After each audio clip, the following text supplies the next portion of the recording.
Hi, good evening. Welcome to Launching Justice, Conversations with District Attorney Candidates, hosted by the Players Coalition. Really appreciate everyone being here, and a special thank you to Clayton High School for graciously hosting us today. The Players Coalition is an independent 501c3, 501c4 organization working with professional athletes, coaches, and owners across leagues to improve social justice and racial equality in our country.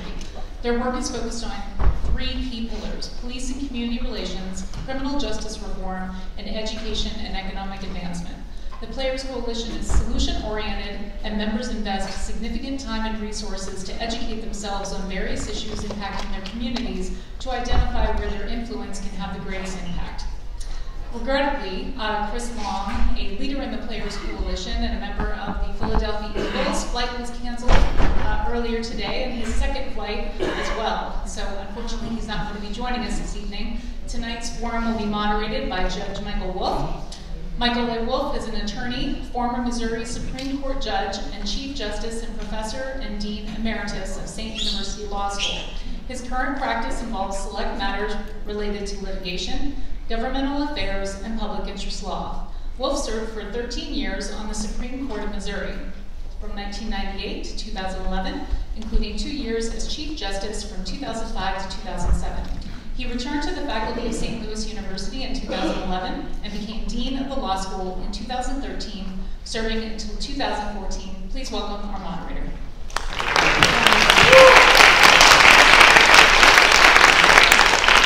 Thank you. It's really nice to be here, and I just want to start out by saying thank you to the Players Coalition. I'm sitting in, even though I am not now, nor have I ever been a professional football player. I just want to make that clear in case anybody was mistaking me for something else. And so I know that the Players Coalition, including Chris Long, have taken a great interest in the issues that are raised in prosecutors' races because of their belief that our justice system is, in a sense, broken. Mass incarceration, the school-to-prison pipeline, cash bail, police shootings that continue to plague various communities around the country, including St. Louis County, the state of Missouri, in fact, the whole country. So it's our most vulnerable and historically marginalized communities within our region, people of color, people living in poverty, who are most harmed by this system. More than any other governmental official, it is the elected prosecuting attorney who has the power to shape and to change criminal justice policy.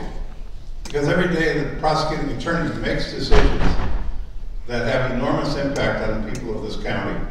The prosecuting attorney and his staff decide who's charged and with what crime, decides who gets diverted away from the criminal justice system and who must carry the burden of a criminal conviction. He decides when to seek prison sentences and for how long. The prosecuting attorney decides whether to seek rehabilitation or to emphasize retribution. It's clear that the prosecuting attorney has power. The power to prosecute and the power to sentence, and also the power to seek mercy and second chances. Comes with this immense responsibility to the public. With your votes, all of you, you will decide who will be your prosecuting attorney. For that reason, we're pleased to have the opportunity to at least hear from one of the candidates for this important office. I should say that in introducing the candidates, I'll start by saying the incumbent, Bob McCullough, if you've got a chair for him, in case he does show up. I got this assignment just a short while ago, and I sent him an email saying, why don't you come? Got nothing better, don't have any other plans, but I haven't heard. Bob, by the way, has served as prosecuting attorney in St. Louis County. This is, I think, his 28th year. I did the math. The county became a separate county in 1876, so that he served prosecuting attorney roughly 15% of the time that the county's been in existence, just for those of you who are keeping score. But here with us today, importantly, is Wesley Bell, who is a candidate running against Bob McCullough in the primary in August. He's running as a progressive black defense attorney. He's a city council member in Ferguson, and he's running for the first time for prosecuting attorney. After graduating from the University of Missouri Columbia School of Law, Wesley Bell started his career at the Special Public Defender's Office. In 2013, he was appointed a judge and later as municipal court prosecutor in Riverview, Missouri, and he's been a prosecutor in the consolidated municipal courts. He has been criticized, I think, for his roles there, where he helped implement uniform fine schedules across St. Louis County, as well as presided over the first court to implement a universal amnesty program for citizens, recalling all nonviolent municipal warrants after 2014. In 2015, the city of Ferguson elected Wesley Bell as a city councilman.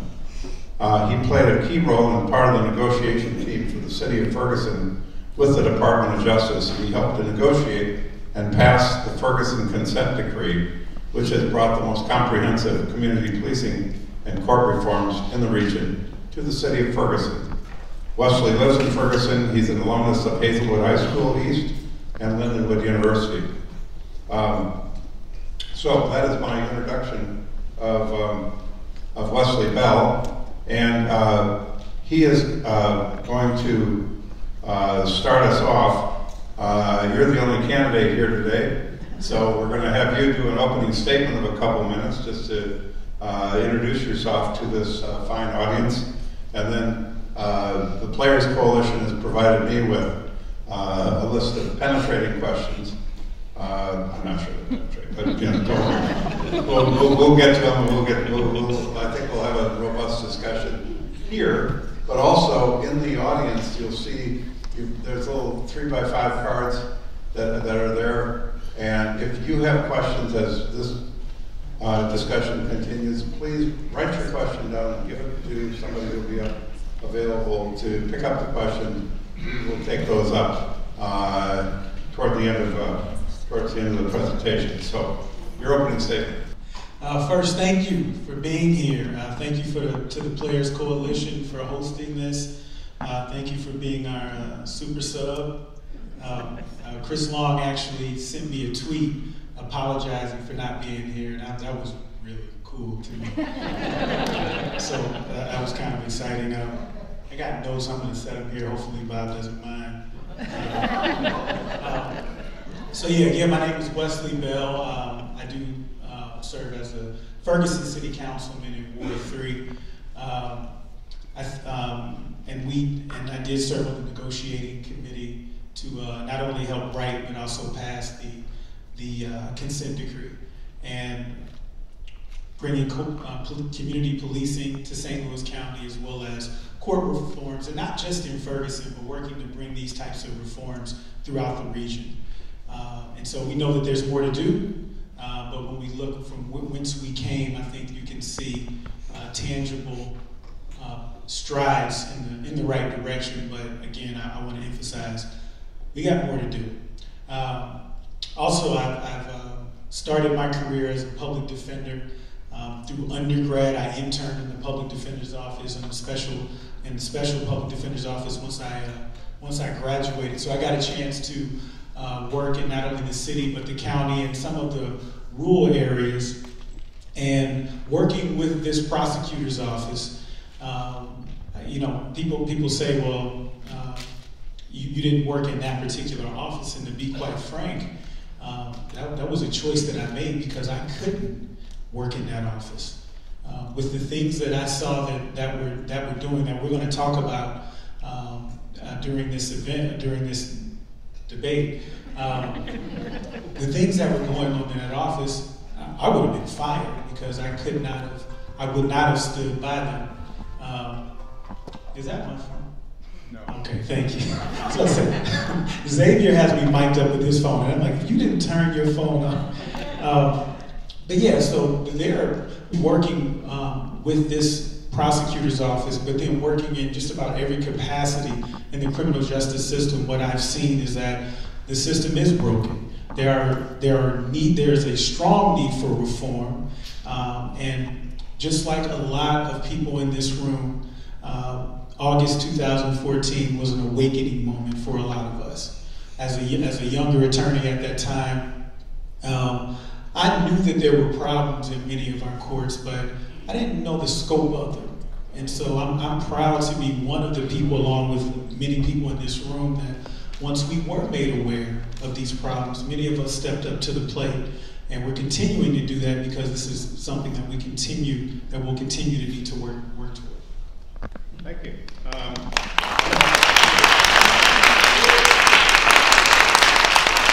I'm going to start right off with the coalitions. We've got this kind of organized. I've got this kind of organized by topics. The first is policing, accountability, and really getting to the issue of racial disparities. Let's face it, throughout Missouri, discriminatory policing continues to drive racial disparities in the criminal justice system. In St. Louis County, only 25% of the population is black, but black drivers account for about, I think, 40% of vehicular stops. They're also searched, arrested, and jailed at a higher rate than whites, even though white drivers are more likely to have illegal items in their car. So the first question that comes from that is, if elected prosecuting attorney, how will you use your prosecutorial discretion to eliminate discriminatory policing practices? Well, one thing that we know that is a fact that African Americans are much more likely to come in contact with the criminal justice system than whites. We know that. And growing up in North St. Louis County, I was one who was pulled over several times, taken out of the car searched, and I look at it from my perspective. I mean, I was not, and my mom's here, she knows I was not a threat to anyone. I was a typical kid into talking to girls on the phone, because that's all we did back then, is talked on the phone, playing Tecmo Bowl. These are the kind of things that I did as a teenager. And so I was pulled over enough in my teenage to young in my early 20s that I didn't think it was a big deal. And I've told this story before, I literally did not know that there was something wrong until I got to law school. And I'm reading the case law, and I'm like, hold on, this wasn't right. So we know that this happens. We know that African American males make up about 8% of the population in Missouri, but yet make up close to 40% of the prison population. So we know that these racial disparities exist. We know that they must be addressed, and I think that it starts with transparency. If I get the honor of serving as your next prosecutor, we're going to publish the data with respect to who we're prosecuting, who's being pulled over, who's being arrested, because I think that's the only way that you can address the issue is that if you're open and honest and transparent about what you're doing. How can you improve your practices if you don't know what your practices are and you're not being honest? And if there are individual prosecutors that are doing these kind of practices, then they need to be corrected or potentially removed. I know that there's a lot of prosecutors in that office that I know that, I'm not going to say a lot, but there's several that need to go. I'm just going to say that. But there's some that would benefit from a change of culture. And again, there's going to be some people that we need to bring in. But these are issues that I think start with transparency. Start with publishing this data. Start with being clear with our policies and making sure that everyone knows what those policies are. Okay. St. Louis County is, especially since 2014, known throughout the country for the police involved shooting Michael Brown, as well as the fact that the officer, Darren Wilson, was not indicted for causing his death. So we start with a very high profile case, but we know that there continue to be shoot and kill young black men. A Department of Justice investigation found frequent instances of excessive use of force used against people of color in this community, including unnecessary use of tasers and canines, with no fear from law enforcement that there would be consequences for their conduct. So police accountability, and this is Players Coalition concern, is urgent in that communities all over the country face as they look to local officials, especially the prosecuting attorney, to break this cycle. So the question is, will you investigate and hold police accountable for misconduct, including fatal shootings and the use of excessive force? And I suppose it's fair to ask, well, how will you do so? So, first and foremost, let's be clear. The prosecutor's office and law enforcement officers work very closely together. Even working in the municipal courts, I have the opportunity to work with a lot of officers. And there is inherently, there's going to develop friendships, and again, there is a clear conflict of interest when you work that closely together. So first and foremost, with cases involving police shootings, we have to implement a policy of a special prosecutor. As much as I trust myself to be fair, and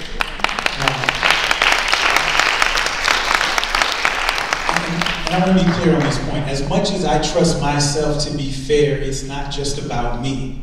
And one thing that we do in a community policing initiative, I'm going to digress just for a second, is that we host groups on the police simulator.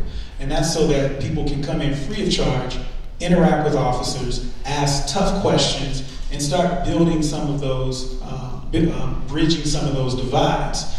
One of the officers that I work with, Captain Farmer, has become one of my best friends. And so if someone accused Captain Farmer of using excessive force, as fair as I think that I can be, inherently, there's going to be some doubt in my mind because I know him, because he's a friend of mine.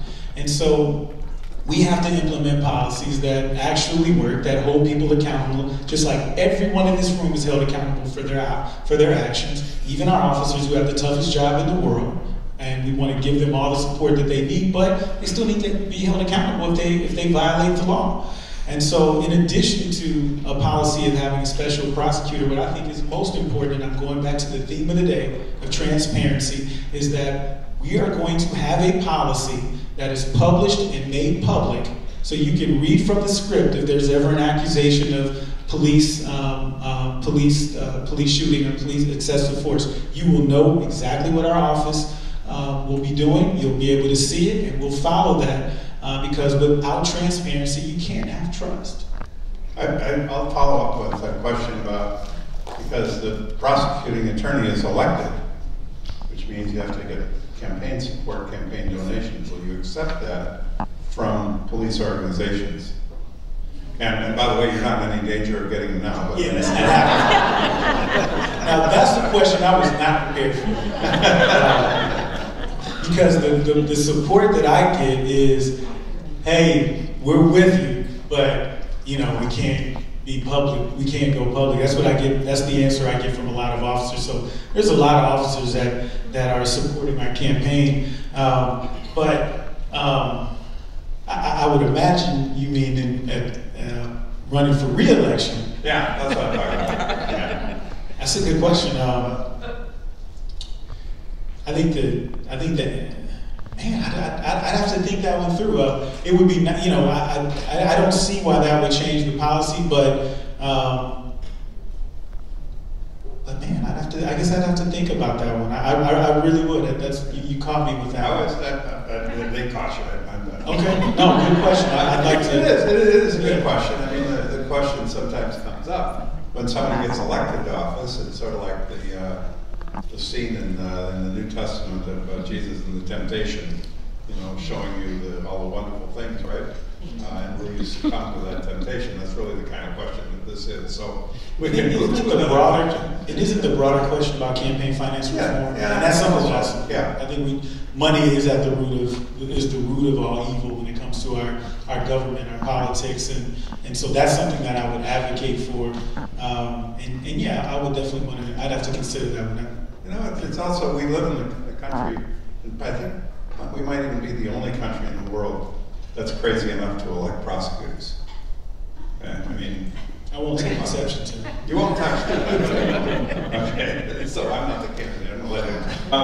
The Players Coalition was concerned about a wanted system that they say exists in a place like St. Louis County, where they detain people who the police want to talk to or the prosecutor wants to talk to, even though the individual that's being detained, not accused of a crime. It's a practice that seems to disproportionately affect minorities and people of color. And first of all, what do you think of this practice? And how extensive is it, and would you end it? So the wanted system is a way of a warrant without a warrant. It's a way to say, well, we're not arresting them. We're just they just want it for questioning, and I believe that it's unconstitutional. I think that it's unethical personally, and I don't intend to issue on cases that come out of the wanted system. And I think that's some of what the prosecutor's office can do. We can't change every practice, but we can change the behavior.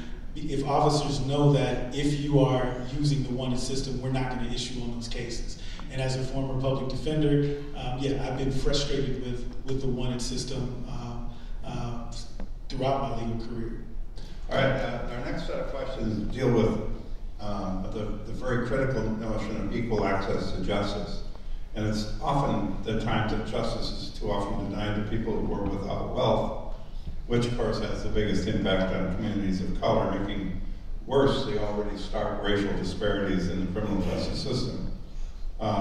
So we criminalize poverty through such policies as cash bail, punitive fines and fees, which lead to jail time based on nothing more than a failure to pay the money. So let's talk first about the cash bail system. Every day in St. Louis County, people are jailed simply because they can't afford bail.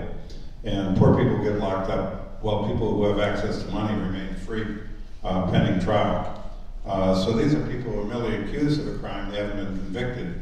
In many cases, people who are jailed never get charged with anything or have their charges dismissed by the prosecuting attorneys. In St. Louis County, over 1,000 people sat in jail last year only to have their cases dismissed or not prosecuted. So you've said, I think previously, that you support bail reform and people should not be jailed solely because they can't afford to pay bail. So what changes, how would you change that? And would you advocate complete abolition of cash bail? So first and foremost, just to make sure everyone understands what we're talking about. So bail is not meant to be a form of punishment. It's meant to ensure the accused's presence throughout the criminal justice process. Again, not for punishment purposes. And so essentially what we're seeing is that this system has a disproportionate effect on poor people. Obviously, I mean, think this through. The murderer with means gets out, while the nonviolent offender who poses no threat to the community is stuck in jail because they can't afford to pay a $500 or $1,000 bond. Think about a single mother who has small kids and she gets accused of some nonviolent crime. Think about the impact that has. Not only is she very likely to lose, or he likely to lose their job, because many have jobs that aren't just going to wait for them if you just don't show up for 3 days, a week, or a few weeks. You may lose your housing. But let's think about this too. You might lose your kids. I mean, think about that. If you don't have a support system, which many of us don't have, and your kids are now you're incarcerated for however long, you may very well encounter serious hardships. And in addition, what research also shows is that even short prison stays increase the likelihood of reoffending. So to be clear, in no uncertain terms, the cash bail system does not work.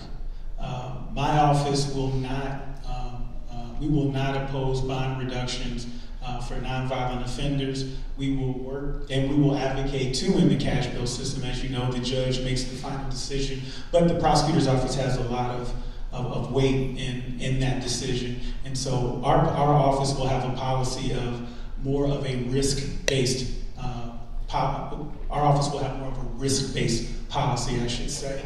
And that is, if someone poses a serious threat to the community, because there's factors that we look at. Severity of the crime.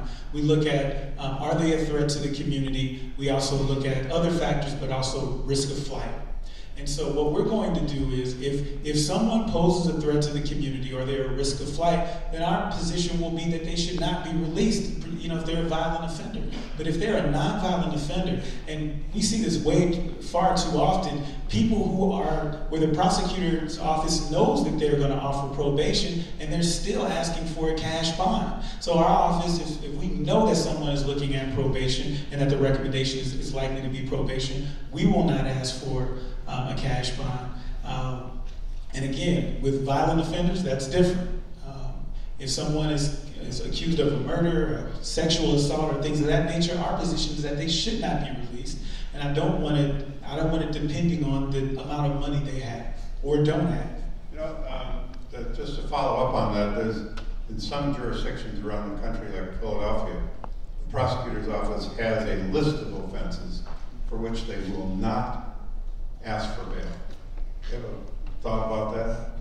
I think that is probably something that we could look into, and obviously, I've read some of Mr. Krasner's stuff, which I've been very impressed with. Again, I'm not coming up with this stuff. I'm doing my research. Now, obviously, there's philosophies that I agree with, but I think that there's a lot of people around the country that are doing good work, and many of us are going to get the benefit of that. So no, I do think that it would be a good policy to list some of those, be specific, and again, it goes back to being transparent, and list some of those offenses. And when we're talking about nonviolent offenses, some low-level offenses. Yes. That you won't seek bail. Absolutely.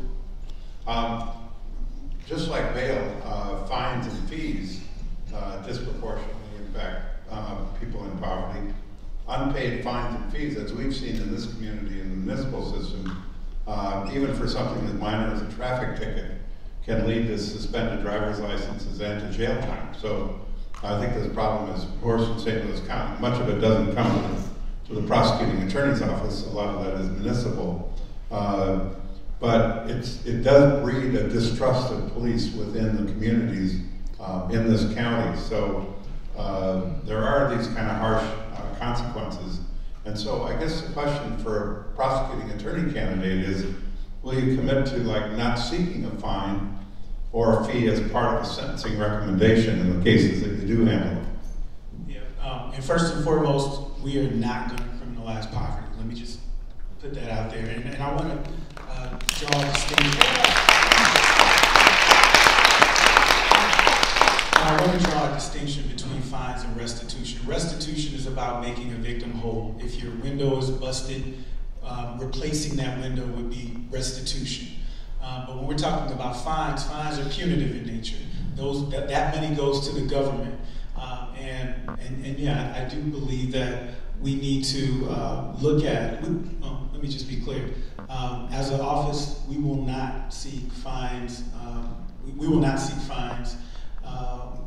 Again, we know that they have a disparate impact on poor people, people of color, and again, I support policies that work, and these policies have been shown not to work. They have an effect that increases recidivism rates, because all too often people on probation, which we'll likely talk about, are being revoked for reasons such as failure to pay. So you're basically against incarcerating somebody for failure to pay fines and fees, unless there's real evidence that they're purposely, there's got to be convincing evidence that they purposely won't pay, right? Yeah, I don't, again, as we evolve, and one thing that I'm really proud of in our region is that the discussions have become much more high level in how we view criminal justice reform, and not just in this region, but across the country. And so yeah, we have to understand what policies work, and we have the data, we have the research, and so and many of these policies don't work. They have a disparate impact on poor people, and so no, I will not be asking for fines as a prosecutor. Here's a topic that I think affects communities in really very profoundly, and that's drug offenses. And the problem of mass incarceration, of course, is made a lot worse when health issues like addiction, mental illness are treated as criminal matters by the police and for the police and the courts to handle, which I think in some sense isn't fair to the police and the courts, but that's another topic. But research really consistently shows that incarceration does not address addiction. It only exacerbates cycles of poverty. And I think the data that the Players Coalition came up with for Missouri is that 35% of people sent to our overcrowded system of prisons are sent there explicitly for drug treatment.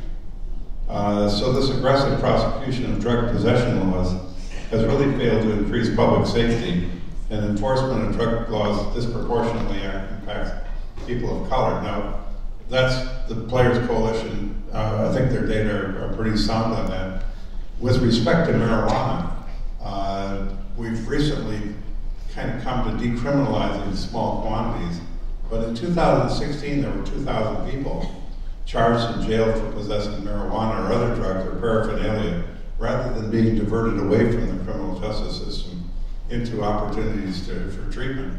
So the question is, can you or would you assure us that you could offer free diversion to all that possess controlled substances? We're not talking about dealers now, but people who are arrested for possession, so that there are people who are arrested with drugs are not prosecuted in the first place, but are given a chance to avoid a criminal history and stay off them.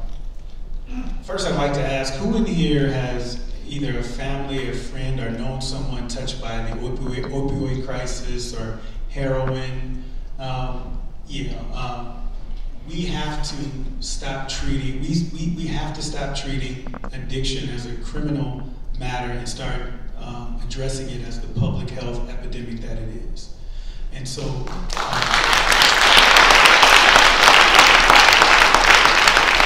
that's why anyone who's heard me speak before knows that one of my biggest platform issues and promises, and I'll say this for you, I don't believe in campaign promises, I don't believe in alternate facts. A promise is a promise. And we are going to implement diversionary programs such as drug court programs, mental health programs. One, because they keep us safer. Two, they save us money, but most importantly, they help people. The biggest demographic of offenders are reoffenders. We know that. And so when we give nonviolent offenders the treatment that they need, they are drastically less likely to progress to violent crimes. And so as a policy matter, my office will not issue on misdemeanor marijuana possession cases. So let me just put that out there. It's being recorded. Book it. We will not. We're going to focus. We want to focus our resources on the serious and violent offenders. And there's so many resources that are taken up by prosecutions of small possession, misdemeanor amounts of marijuana and things of that nature. If someone has a drug problem, instead of a conviction, which increases the likelihood that they'll reoffend, let's give them the treatment that they need. And we want to do, what I intend to do is pre-charge diversionary programs. Because even the stigma of being arrested or being charged, the stigma of a conviction, obviously, we see the impact that it has on people as they try to get jobs, as they try to re-enter society, even after these matters are resolved. So we're going to, when we see someone with a drug problem, we're going to give them the treatment that they need. And what we're going to do is, because currently in the drug court program, there's only 75 people. And let me put that into perspective. Out of 5,000 to 6,000 cases filed last year, only 75 people are in drug treatment, and the gatekeeper for who gets in is the county prosecutor's office. There's never been a commitment to these kind of programs, and the mental health docket is even worse. There's only 12 people on the mental health docket. And same thing, prosecutor's office decides who gets in and who doesn't, and they're sorely underutilized. And again, it's a travesty. It really is, because when we look at, in the last 2 to 3 years, close to 2,600 deaths from opioids, and more when we factor in heroin as well, this is an issue that needs to be addressed, because not only does it keep us safer if we're serious about crime prevention, but again, it also helps people. And we have to start looking at it from a standpoint of policies that work. This tough on crime approach that certain people have tried to espouse. All we've seen are higher crime rates, higher homicide rates, more drug deaths, and at some point we got to say, when are we going to get serious about really addressing this issue? So let me bring up a criticism of, I think, a legitimate criticism of drug courts, and I'm not sure if that applies to this county, but certainly when somebody goes to drug court and they put them through a lot of paces, the question is, what do you do with them when they fail? Because a lot of them fail, and the problem that I saw when drug courts became very popular was that when somebody failed drug court, the next stop was prison. We don't punish people for falling out of remission if they're being treated for cancer. But we do punish people who have addictions and fall off the wagon. And I think that we have to address that issue in our drug treatment program and understand that relapse is a part of the process. We can't, my office will not just kick someone out of the program and prosecute them simply because they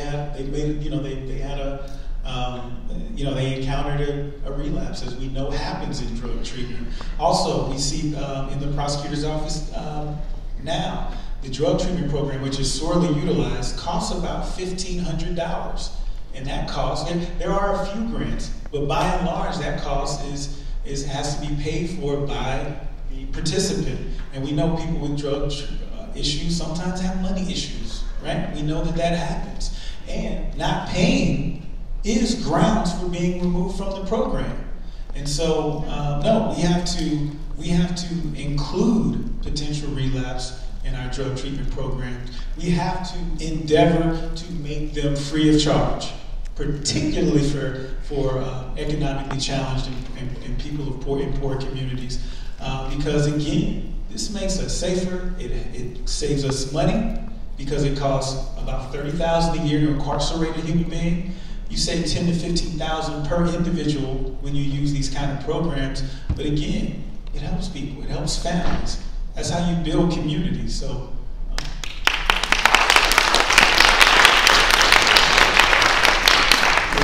You mentioned opioids and all the young people, some not so young, who are dying of opioid drugs, the prescription medications, and also heroin and fentanyl.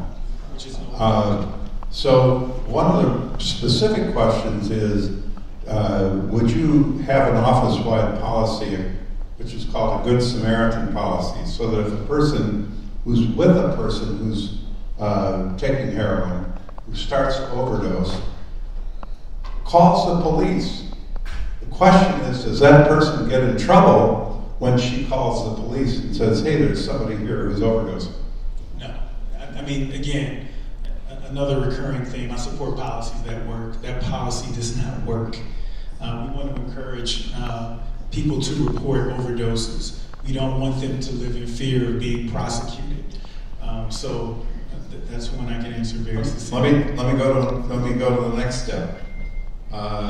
Injection sites. Should we have places for people to show up and who are addicts and take their injections? So, as a policy, I believe that we have to stop looking at drug addiction as a criminal matter. It is a public health epidemic, and if the legislature passes legislation establishing safe injection sites, as the prosecutor, I'll get out of the way. And I'm going to move on to charging decisions and sentencing, the prosecutor's role in sentencing. The Players Coalition notes, and I think it's a fair statement, that people are really more than the worst thing that they've ever done. I think there's probably some professional athletes that we forgive them too for that we don't label them, what the worst thing that they've done is who they are. So what we want to see is that reflected in the charging and sentencing decisions of prosecutors. So the question is about favoring rehabilitation over retribution. In other words, helping somebody to get better rather than simply punishing them, providing second chances, avoiding needlessly harsh sentences. So, but prosecutors around the country regularly overcharge defendants to pressure them to give up their constitutional rights and to plead guilty. So sometimes even innocent people are likely to plead guilty when fighting their charges might lead to a much more substantial sentence. So should there be a policy that charges the least serious acceptable offense in each case so that we prevent, how do you prevent overcharging? So, and there's something I want to make sure we're all on the same page. So prosecutors have discretion on not only what is charged, but how many charges in this, and oftentimes, you know, whether there is a felony or a B felony. And so what we see, and I've seen this, I remember a case that I had as a public defender, and I actually still know this gentleman today. He got into a fight, and he was charged with a misdemeanor assault. The prosecutor, now, I think most people know if you get a misdemeanor without priors, you're generally going to get probation, right? I think everyone knows that, okay? I'll take your silence as a yes. And so he's picking his jury right now. And so the prosecutor came to me and said, if your client doesn't take 3 months in jail, my understanding, never confirmed, was that the other gentleman who was in the fight had some kind of relationship to someone in the prosecutor's office. I'm not sure about that. That's what I heard. But either way, the prosecutor came and said, if your client doesn't take 3 months in jail for a misdemeanor, no priors, we're going to dismiss and refile it as a felony. And so now a gentleman who had never violated the law before is now potentially facing jail time or a felony. I had one other quick anecdote. I had a client who was charged with some kind of a theft. He was looking at 7 years, but because he was a prior and persistent offender, meaning he had been charged before, the prosecutors threatened and said, if he doesn't take the 5 years or what have you, we're going to refile it as a prior and persistent offender, and he could be looking at 15 years. That's just not right. I mean, we have to assess the cases, determine what is fair, and particularly with nonviolent offenses, why wouldn't we err on the lower end of the sentencing or of the range of punishment? But I think most importantly, we will not, in my office, have a policy of stacking charges to force pleas.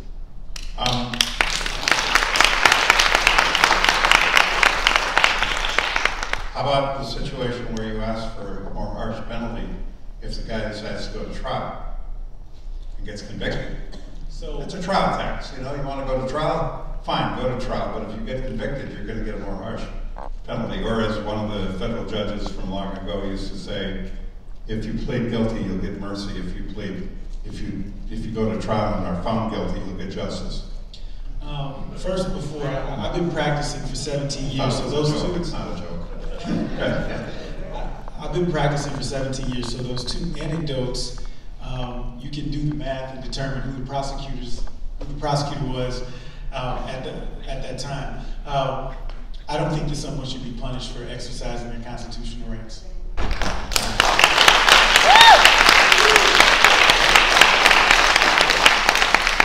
You know, you mentioned the cost of prison in Missouri, and I have to say that 25 years ago, when I went to work in the governor's office, the prison population in Missouri was 13 or 14,000. Now it's 31,000.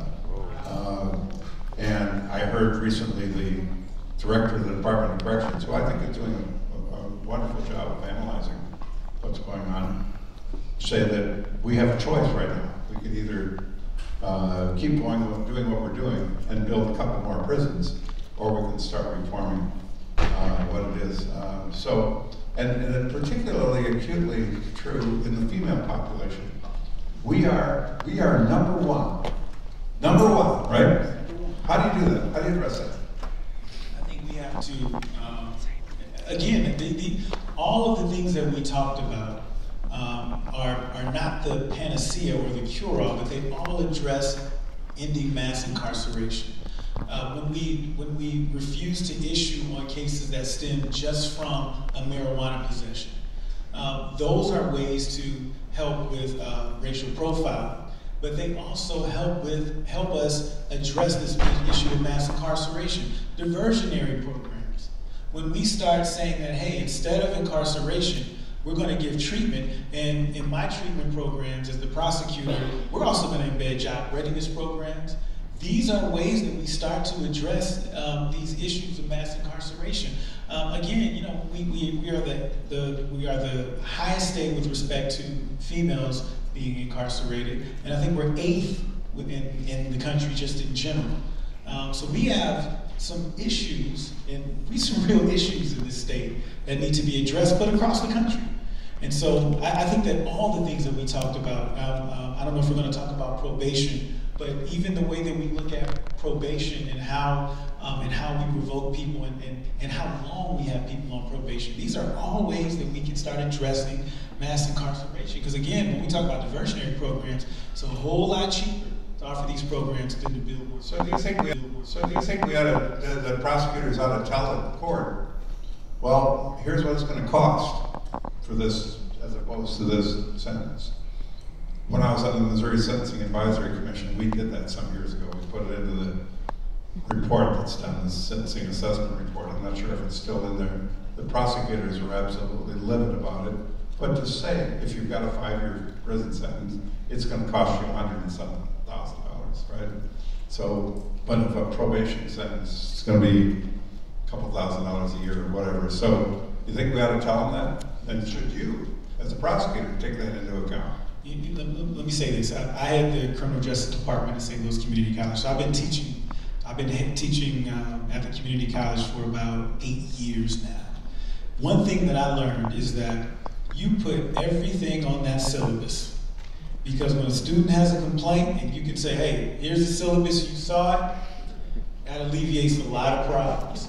And so I'm using the same line of thinking when I say we have to be transparent with everything that we're doing, because then everyone knows and sees and can predict exactly what's going to happen with our office. And so we will publish that information, we will make it public. We will also, what I intend to do is set up an advisory committee for the prosecutor's office with a cross-section of people from all different fields to be able to address or to look at the things we're doing right, the things that we're doing wrong, the things that we can be doing better. And so, again, transparency, transparency, transparency. That's how you build trust, that's how you build a community. Let's talk about the death penalty. I don't want to step on your applause lines. But you did, just I did. That's cool. I'm just moving along, okay? The death penalty. And we've, St. Louis, Missouri was, about 4th in the country, I think, over time. And we had a period of time a few years ago when we had a lot of executions. Now we've got Marcellus Williams, who Governor Greitman's stayed his execution and has a former Governor Greitman. Yes, indeed. Well, I'm going to go.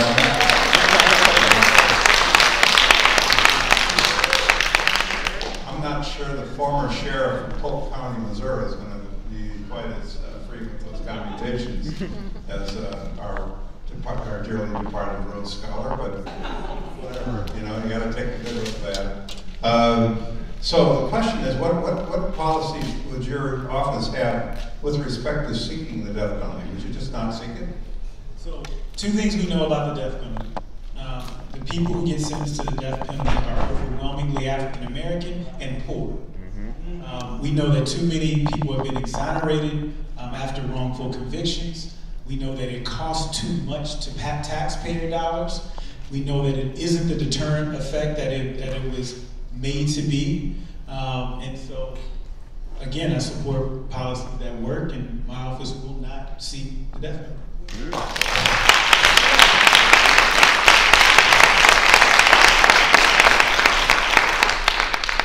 Another area touches on something that's been very much in the news the last few days, and that is immigration.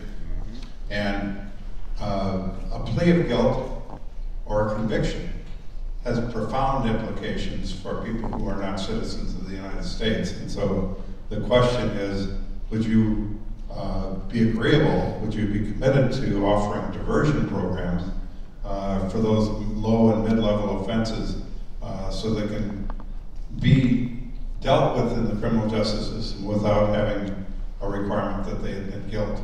Yeah, and that's what, and I kind of addressed that before when I talked about pre-charge diversionary programs.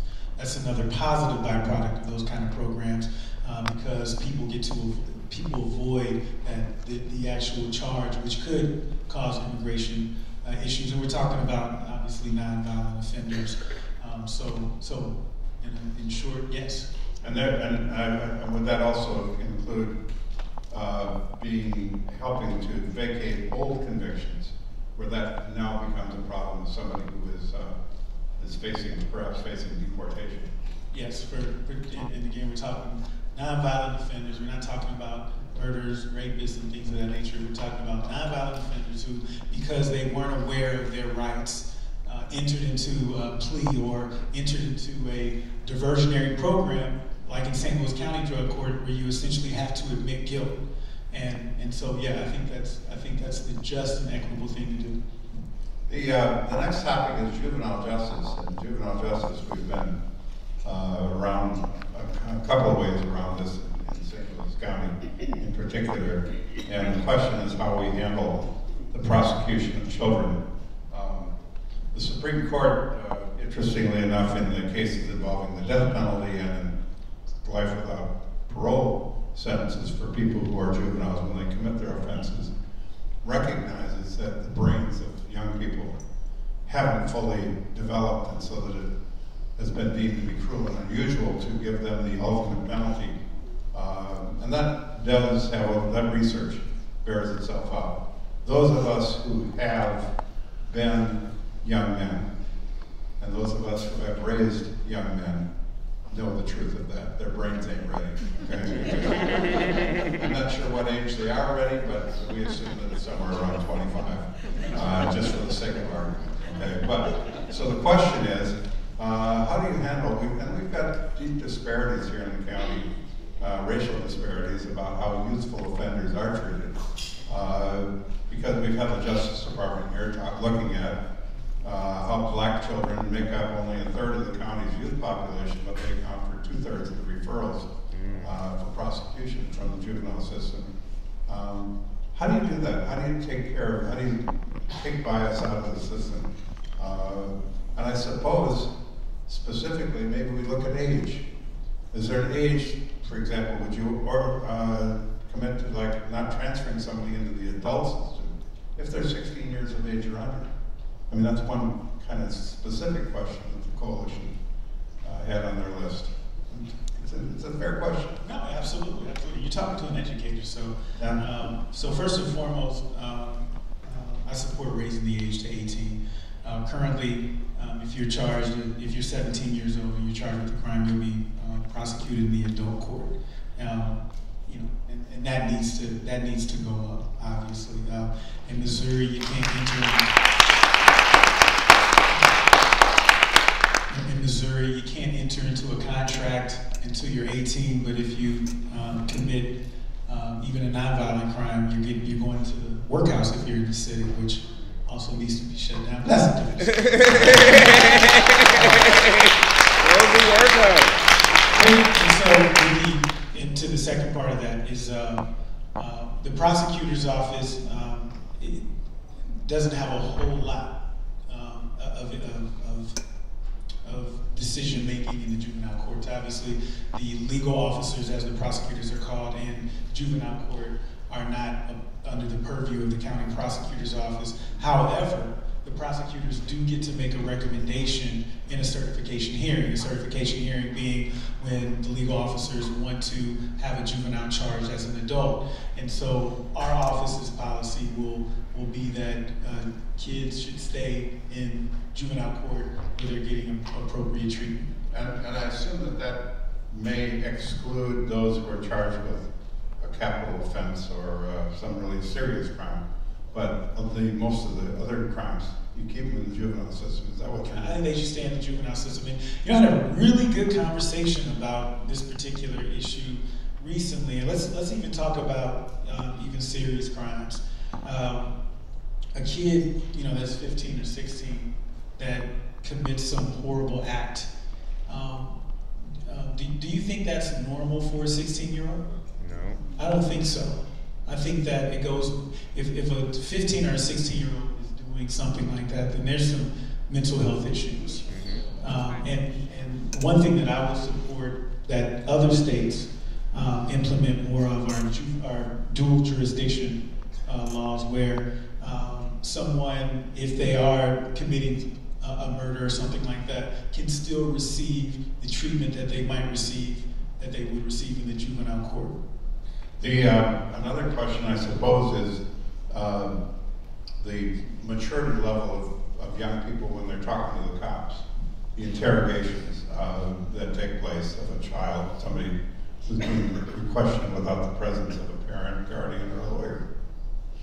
I mean, that was, again, so I started as a public defender, and as the when I started as the newbie, I had to handle all the juvenile cases because no one wanted to handle them. I ended up enjoying it, but that was always something that I had a serious problem with. We know that young people, I mean, I can't get, when I substituted when I was in college and a junior high student, I couldn't get them just to sit still or do a simple assignment. So to expect that they understand the intricacies and complexities of some of our laws is just insane. And so, no, there should be a parent present. When you have somebody who's going to be sentenced, who's 18 or younger, and they're in the adult court for a serious crime, should we treat them as though they are adults for the purpose of giving them a really long sentence,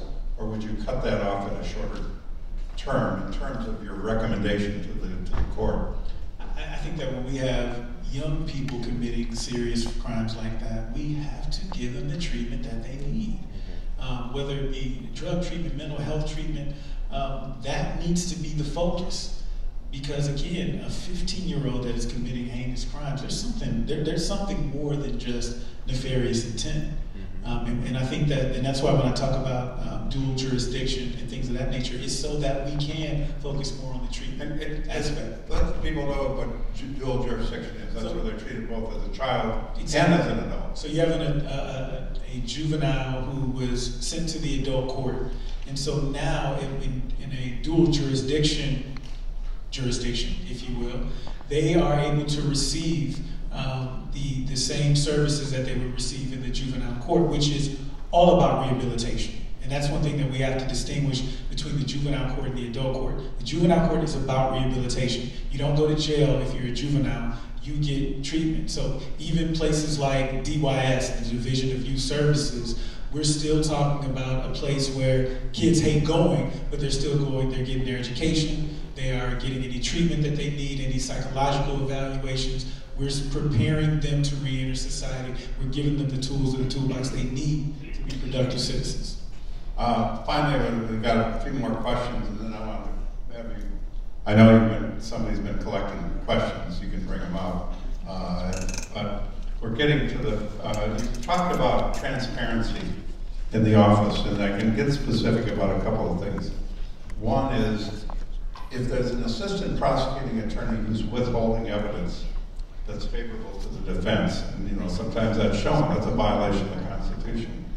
What would you do with that person? I mean, that's a person on your staff who might be playing loose with the rules. Someone who is intentionally withholding information, which is an ethical violation, which is a legal violation, and could result in someone losing their freedom or liberty, they would need to be terminated.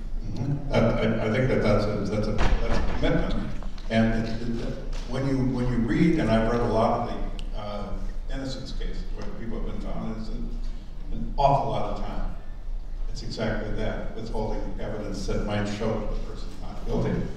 And just to add to that, again, we have an ethical obligation, and the law says that you need to, that attorneys, both sides actually, should turn over all evidence. And so we can't cherry pick what we want to turn over to the other side. Again, the prosecutor's role is not to incarcerate people. The prosecutor's role is to pursue justice. Now, another practice that the Supreme Court of the United States has said is out of bounds is excluding people from jury service because of their race. And it's called the Batson violation. And Batson versus Kentucky is the case, and you can't do that. But it happens. And most of the Batson cases that I dealt with when I was on the court came from this county. And there's reasons for that. There's, just in terms of the changing demographics of the county and so forth. But if you found that one of your assistants was striking jurors just because of their race, what would you do? Same answer. That's an ethical violation. I believe it to be a legal violation. And if someone was consistently and intentionally doing that, they need to be terminated. At the very least, if we saw it happen one time and we decided that, hey, this issue needs to be addressed. Maybe these weren't the worst offenders, but that needs to be addressed. And again, there's some people that need to be cleared out of that office anyway. So.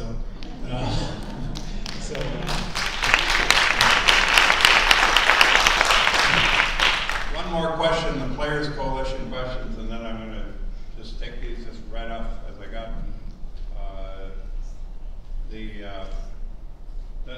The final question the Players Commission really had, coalition was about turning over evidence to the defense.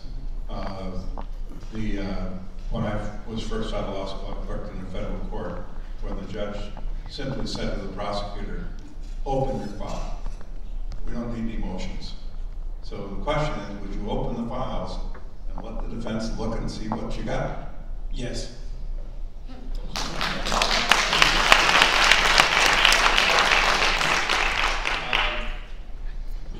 If elected, I'm on the questions from you all. If elected, would you encourage the police department to use body cameras? Absolutely. I mean, that's another one I could just say yes. I think that, again, in the interest of transparency, and that's in confidence in our criminal justice system, which is sorely lacking currently. It's not a panacea, it's not a cure-all, but it absolutely helps build confidence in what law enforcement officers are doing or not doing. So yes. Another question related to transparency. In what ways would you distribute information in order to achieve one of your primary goals, which is transparency? In other words, what are the best ways to keep the public informed? I think we have to, take advantage of technology and posting this data on the website consistently, making it available to anyone, be it handouts in the prosecutor's office. And again, I intend to, there's probably some people in this room I hope to serve on our advisory committee. And so if there's some other ways that we can be creative to come up with, to make sure that we're being transparent and making sure that information is available to people who may not be on the internet, then let's do it. I think that makes my job easier. When people know what to expect, they know what the policy is. I think that makes the job a whole lot easier. Here's a question. This is a question that's personal. Can you explain why you worked as a municipal court prosecutor and judge if you believe that the criminalization of poverty is wrong? I think that we know that these positions exist, and I think it's important that we have people who are going to be fair in those positions. One thing that I always said, whether you're on the prosecution side or the defense side, we need good people First and foremost, we need good people. That's how the system works. And one thing that I can say, and I'm proud of, is after August 2014, I've been on the bench maybe a year. My court was the first court to write an order issuing universal warrant recall. We recalled every single warrant. Later on, after I found out that I could do it, because we had to do some research, that's when we withdrew, we dismissed every case past, I think, 3 to 5 years old, because that was in the interest of justice. So I don't think it's the job you hold, it's what you do with that job.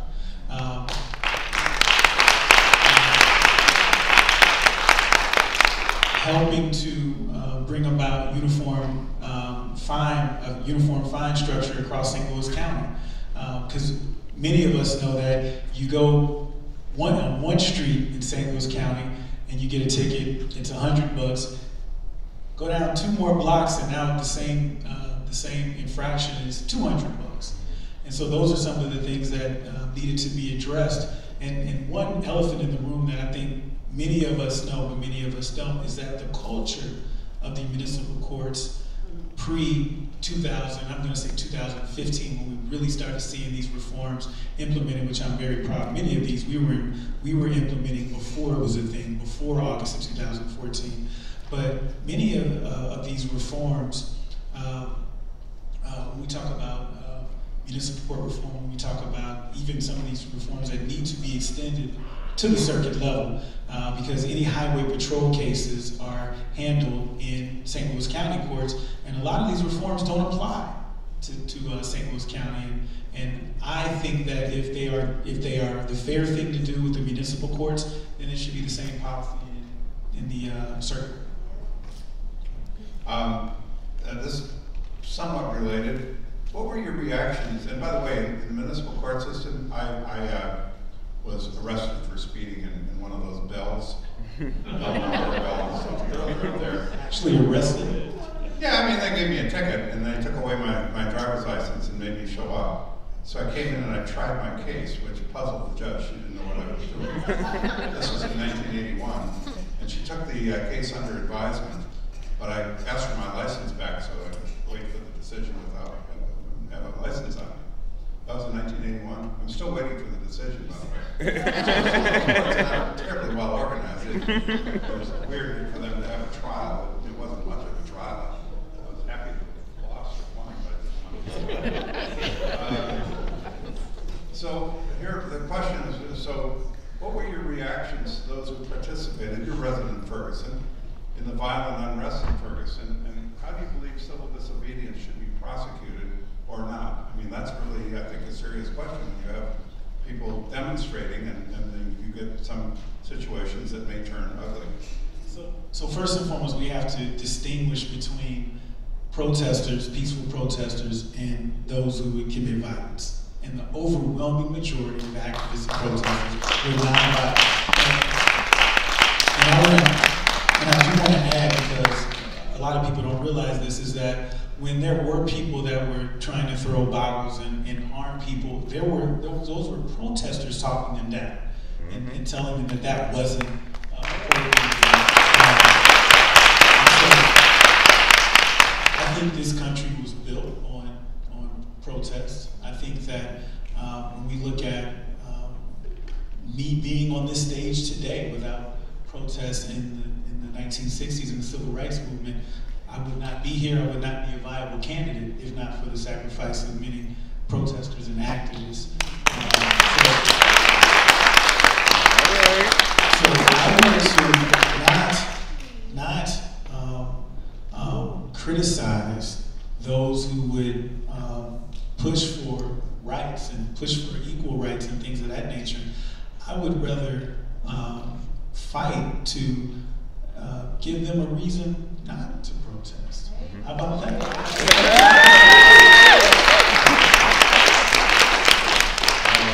We're not protesting, we're not Americans. Well, we can find something else to protest about if we implement good policies. So, anyway, there's a question here about your interest in having diversion programs, especially your commitment to free diversion programs.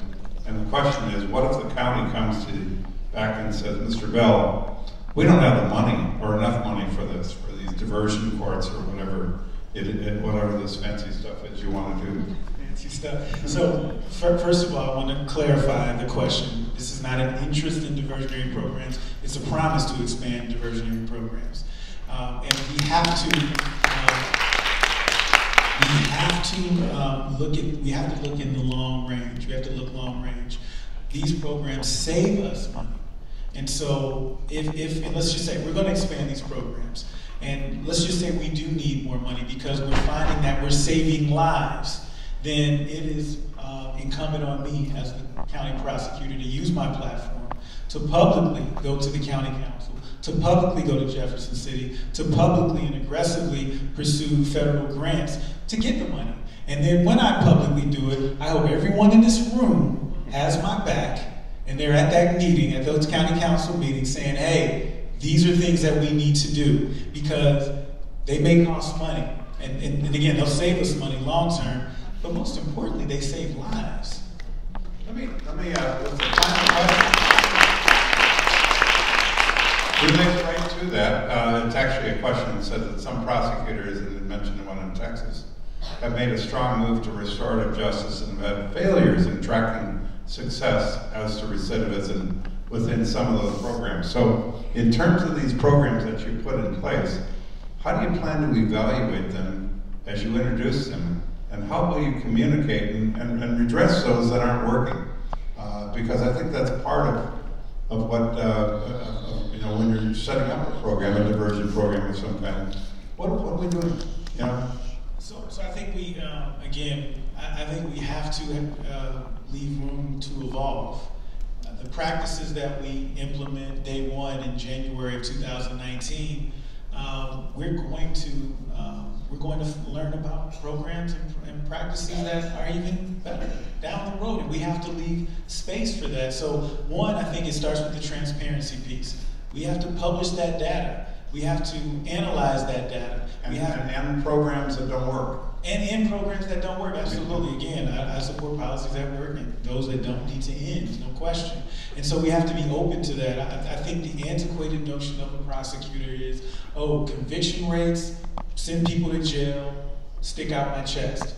And all it's gotten us is higher crime rates, higher violent crime rates, higher sexual assault rates.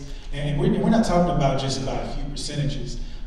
Since 2014 to 2017, our homicide rate in St. Louis County shot up over 90%. Our sexual assault rate shot up over 200%.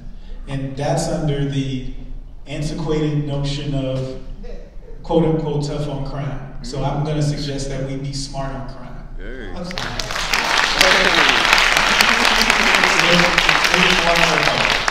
And this will be the last one. Do I get a chance to close? Yeah, you can close. All right. So I'll skip my question. Why don't you close? I see by the clock on the wall, we have 4 minutes left. You can have 2 of them, and we'll give the other 2 to the audience to get out of here. Okay. No, so, just kidding. so first and foremost, School Board Member Jason Wilson, Clayton School Board Member, has graciously opened the Coffee Shop Northwest, which is almost right next door. So if anybody wants to head over there and continue the conversation, please join us. We'll be there. And so, in this election, you have a clear choice. You have a clear decision, a clear option, I should say. And we can do the same thing that we've been doing, which across the board has not worked. Again, we've seen continued crime. Our crime rates are going up, literally across the board. It's costing us this model of this mass incarceration model has continued to take away generations of our citizens. This drug, we're seeing thousands of drug deaths, and so we can keep doing the same thing, or we can try something different and try something that we know works. My office will not focus on incarcerating nonviolent offenders. We're going to focus our efforts on the serious and violent offenders that do need to be held accountable. I mean, we know that. And I'll say this, when you start harming people, as much as I try to help people and work with people, when you start harming people, you lose my sympathy. But we know that people don't jump right into violent crime. There's a progression. When we get them at the nonviolent level, when we give them the resources, the drug treatment, mental health treatment that they need, we know that they are less likely to reoffend. They're more likely to be productive citizens. And instead of the window dressing that we're doing now, which I call the political fallacies, where politicians do just enough so that they can brag about what they did come election time. But when we look at 5,000 to 6,000 cases filed last year, and we know that 80 to 85% of individuals that come in contact with the criminal justice system are in need of drug treatment. That's not good enough. We can't just be adequate with diversionary programs, with drug treatment. We have to excel at those programs because we all benefit. And so on August 7th, I'm asking for your support. We're taking on a 30-year incumbent who doesn't even feel the need to address the public as a public servant, but because he's entrenched, and so he doesn't feel the need to answer questions. Well, one thing that I've learned as the Ferguson City Councilman is that you cannot get anywhere without community engagement. When I come up with the greatest plan in the world and it fails, everybody's pointing at me, right? But when we come with solutions together and they don't work, well, now it's a we problem, and those problems are a whole lot easier to fix, right? When we're all invested, when we're all stakeholders. And so we will, as prosecutors, we will continue to have these kind of town halls. I intend to be accountable. I think as a councilman, I think people know that if you have a question, you know where I stand. And I will continue that as your county prosecutor if I get the honor of serving. So with that said, August 7th is the election. I am asking for your support. I'm asking for your legs to knock on doors. I'm asking for your voice to make phone calls. Indivisible St. Louis has endorsed us. We're writing 30,000 postcards. Come help us write postcards. The Young Democrats have endorsed us. They're helping. They're getting out knocking doors. We appreciate them. We're receiving so many other endorsements as well. And if I start listing them, I'm going to start forgetting them. That's a good problem to have. And so again, I ask for your support. I ask for your help, and we ask for your time, you know, that this is a big election, and this election matters. We're talking about the prosecutor, and for far too long, this office ran under the radar. But now I think our eyes are open. We're waiting.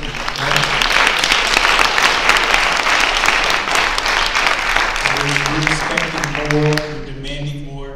And if you give me the honor of being your prosecutor, you get more. Thank you. Thank you.